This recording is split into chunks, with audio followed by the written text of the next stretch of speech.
J'ai commencé à faire les arts martiaux quand j'étais très jeune. J'ai commencé tout d'abord à le faire comme autodéfense parce que j'étais victime d'intimidation à l'école. Par la suite, c'est devenu une passion, un plaisir. J'aimais beaucoup compétitionner et le plaisir et la passion est devenu une business. Donc maintenant, je gagne ma vie avec ça.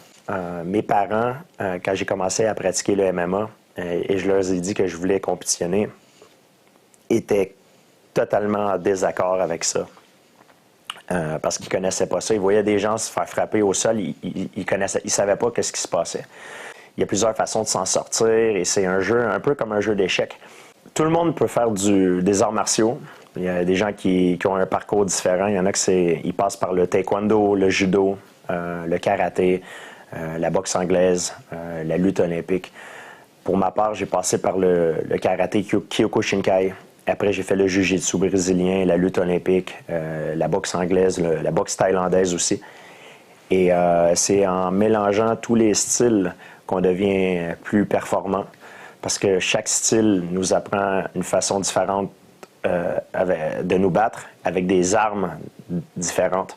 Et peu importe la situation dans laquelle tu te trouves, il y a une façon de s'en sortir. Et il y a une façon de contrer ton adversaire. Donc c'est ça que je trouve très intéressant de ce sport-là. C'est une forme de divertissement qui n'est pas fait pour tout le monde, comme le rugby et la boxe. Il y en a qui vont trouver que c'est un sport violent. Et moi, je trouve aussi que c'est violent. Tous les professionnels qui rentrent dans l'octogone, dans la cage, sont prêts à subir les conséquences. Moi, pour ma part, jamais je laisserais des proches à moi qui sont des enfants regarder mes combats. C'est la même chose pour la boxe. Hein. Si vous allez voir des galas de boxe, souvent on voit à la télé seulement les meilleurs. Mais si vous allez dans les galas de boxe locales, vous allez voir des choses qui sont assez dures à regarder. Les galas de boxe professionnels. Le problème, c'est qu'en MMA, il n'y a pas vraiment de MMA amateur.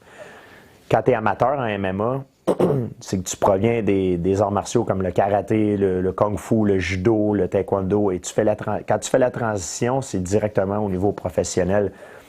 Donc, c'est ça qui est différent. C'est un sport qui est nouveau et qui doit évoluer à ce niveau-là.